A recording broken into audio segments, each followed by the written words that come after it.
Hello friends, Delphia here with you. This season of quarantine has yielded a lot of things. Spending more time with my dogs, doing some long overdue reorganizing of my house, catching up on a lot of music projects, but more than that, I have found this to be a very reflective time. Now, this is not always a good thing, and I can get lost down every emotional and existential rabbit hole with the best of them.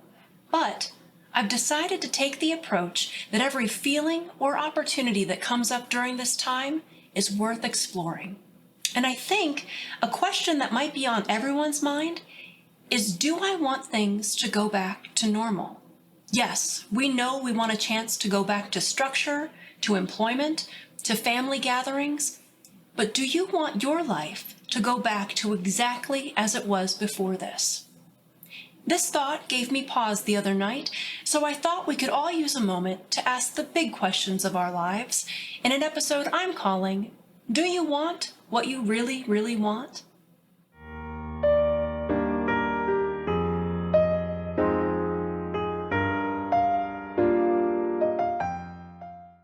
Do you want what you really, really want? In this video, we'll take a look at what returning to normal might mean for our lives and determine whether this time of quarantine should be just a pause button or a complete life overhaul. The first question you need to ask yourself when looking at your life in its current state is why? Why are you living where you're living? Why are you working in the career you're working in? Why are you emotionally linked to the people in your life that you're with? Does this life bring you joy? Does it bring you fulfillment? Do you feel like you have the opportunity and the space to grow? Or no? Because the second question you have to ask yourself is why? Why are you feeling bored or stifled or unheard or unsupported or unloved? Have you fallen into this life based on convenience or fear or happenstance? Know your why. Know the whys that led you to this place and the whys that will lead you out of it. What are you so afraid of? Say you've determined you want to renovate and rebuild your life from the ground up. Or say you don't want to, but this unexpected global event has caused you to have to. Friends, that's scary. And trust me, it's a place I'm living in and grappling with a lot lately.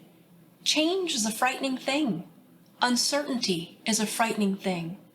But you may find the choices you've made up until now haven't served you the way that you hoped they would.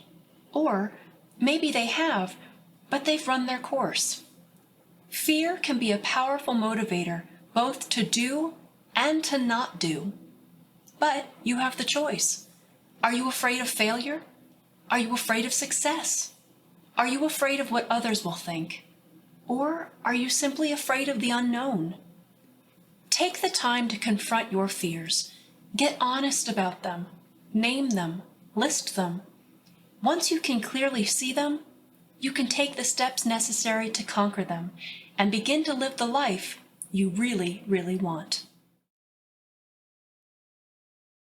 Maybe stepping back into the world will require a whole new us, or the us we haven't tapped into yet. Friends, you are more than you know. So, are you absolutely certain you've been living to your full potential? Have you made the most of your intelligence, of your kindness, of your creativity, of your strength? Many of us go through life just doing what it takes to get by, and there's nothing wrong with that.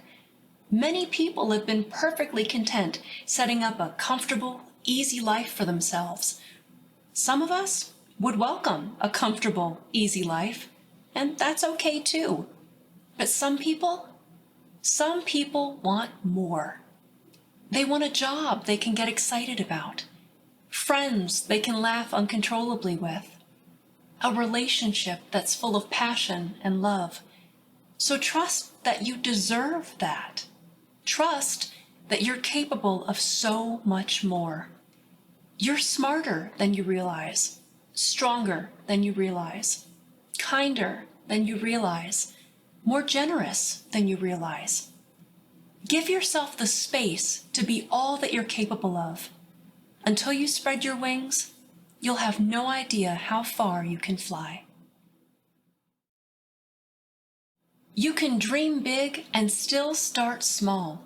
In deciding if we want to return to what we knew or create something new for our lives, remember that working toward a new life doesn't have to happen all at once. Real, lasting life change requires work and care and a lot of time. If you have the time to brainstorm right now, then dream big. Write out what your best life looks like, every detail that excites and motivates you. Where do you live? What kind of house do you have? What kind of car do you drive? What does your partner look like or do? What kind of pets do you have?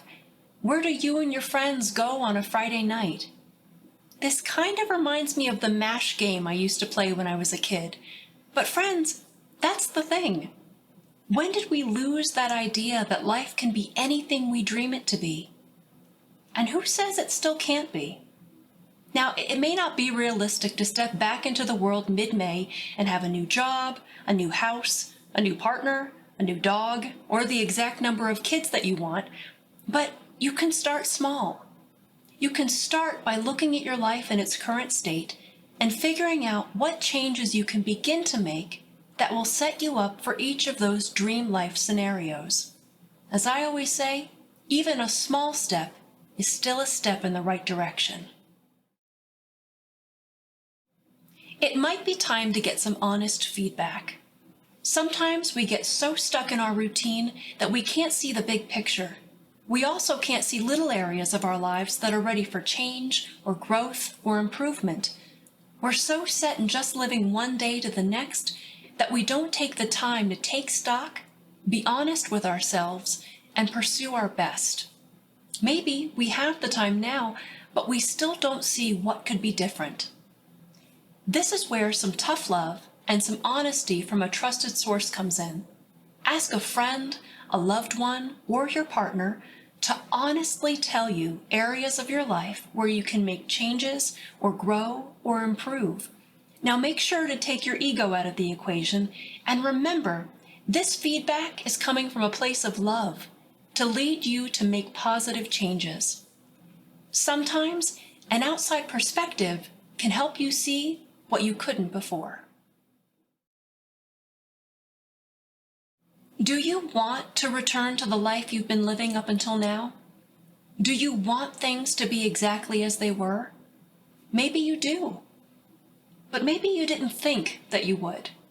It's funny, the things that I found myself missing during these last few weeks, things that used to bother me, things that would frustrate me. I know that much of my life and my livelihood will change on the other side of this. And even so, maybe my life is exactly what I want it to be. Maybe it's not our lives that need to change as much as our attitudes toward our lives. Lately, I find myself more excited for the little things. I find myself feeling more gratitude for what goodness and kindness and blessing comes into my life right now. And friends, maybe that's the key.